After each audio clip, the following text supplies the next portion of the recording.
smoking tire. Of course I know Matt Farah. And I was making fun of watch people. I'm like, what are you going to watch this for? What's wrong with you? And then as time went on, I bought a watch, and then I started getting into the mechanics of them. Hey, fellow watch nuts. If you're anything like me, at some point in your watch journey, early on, you had an aha moment. A moment that made you say, wow, watches are so much more fascinating than I ever thought. For me, that time came when I met a gentleman by the name of Stephen Butler, who turned out to end up being my boss. I was wearing my Tag Heuer 6000 Aqua Racer quartz that I had just bought myself, and I felt like the king of the world wearing this watch. But I had no idea about the differences between quartz and automatics. And with that, Stephen complimented my watch. We started discussing watches, and he handed me his Chrono Swiss that he was wearing. And he starts explaining to me an automatic or a mechanical watch. And I'm looking at it, and I'm sort of absorbing it. And then he says, turn the watch over.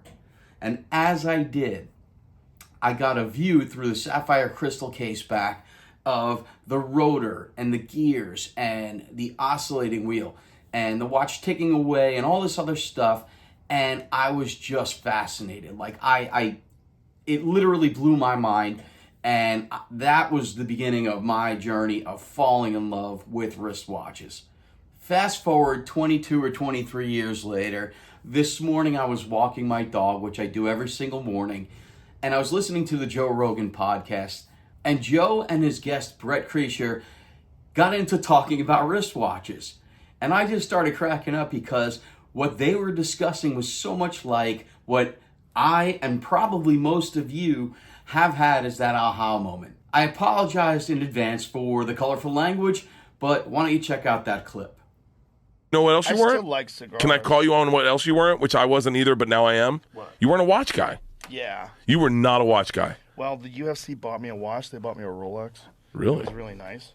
And then I did a podcast with Matt Farah. You know Matt from Smoking Tire? Of course I know Matt Farah. And I was making fun of watch people. I'm like, what are you going to watch this for? What's wrong with you?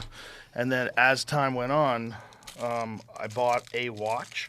And then I started getting into the mechanics of them. And I didn't even before know the difference between like a quartz watch and an automatic watch. Thank you.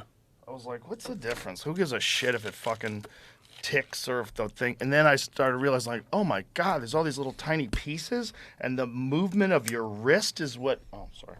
The movement of your wrist is what makes the fucking watch wind, and that it could stay winding forever like that. Like what? And then I just started getting into the history of how these things were made. And how crazy it is that someone figured out how to make these little springs and gears move exactly to the tune of 24 hours in a day. Like, it's pretty wild. The ones that blow me away are the moon phase watches. Yeah. Those moon phase watches. Like, so I don't know what I like.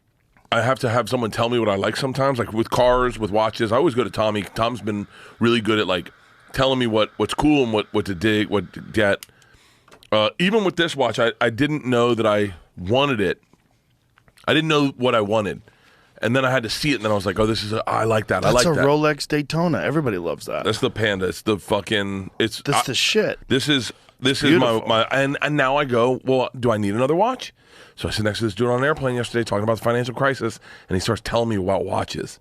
And he's like, have you seen Rolex has a moon phase watch? It's called a Cellini or something. And he's like, that's the fucking gangster watch. You see the one that I gave Lex Friedman? You ever see that watch? Yeah. Yeah. That's a Omega Speedmaster, but it has the moon phase built into it with a high resolution, tiny image. Look at this. Look at this it's beautiful watch. And he said he says, this is the most slept on watch. Shout out to, I think his name's... That's gorgeous. It's a gorgeous fucking watch.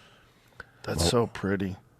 I don't have a lot of leather banded watches because I'm not a thoughtful person, so I get in showers and pools and not think. So I need to have a watch that can deal with everything.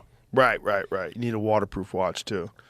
I like dive watches. Those are my favorite because I like to turn the bezel when someone's on stage. I was like explaining it to Tony and those guys. Like, this is the reason why I have a dive watch. When you go on stage, I'll put that little bezel to the minute hand, and I'll know exactly how long you've been on stage. So I don't have to go, how long has he been up? And thinking, like, when do I go up? Instead, I just look at my watch. And it shows me. because it's always a little off. 2 minutes. Someone's supposed to go on at 8, they go on at 8:04, and like you don't know when you get off. Yeah. And so to have that little feature on a dive bezel where the bezel spins around to the minute hand is fucking huge. The GMT is I told Leanna I wouldn't buy a watch for a year because she gave me this for my birthday. And she was like, respect it's a gift and enjoy it for at least 1 year before you go buying another watch. Wow. So right where we cut it off there, they got off onto a whole nother tangent, and that was the end of the wristwatch talk. But I would love to hear about your aha moment or the moment you fell in love with watches or realized there's so much more than you originally thought they were. So why don't you leave a comment in the section below. Tell us what your aha moment was, or tell us which watch it was that threw you down the rabbit hole of watch collecting. In the meantime, while you're thinking about that, why don't you hit the subscribe button down below as well as the thumbs up button. Follow WatchGauge on Facebook, Instagram, and TikTok. And head over to WatchGauge.com. Check out some of the fantastic watches we have. I currently am running low on 3 WatchGauge exclusives. The NTH Nakin Frost Blue, the Draken Tugela GMT Airfoil, and the NTH Devil Ray GMT WatchGauge Edition. In addition to that, I will be launching very, very soon, in the next few days, a WatchGauge version of the Alsta Nautiscaf 4. So jump over to WatchGauge, check those out. With the Nautiscaf, you can join the waiting list, and stay tuned for our next video. Thanks, everyone.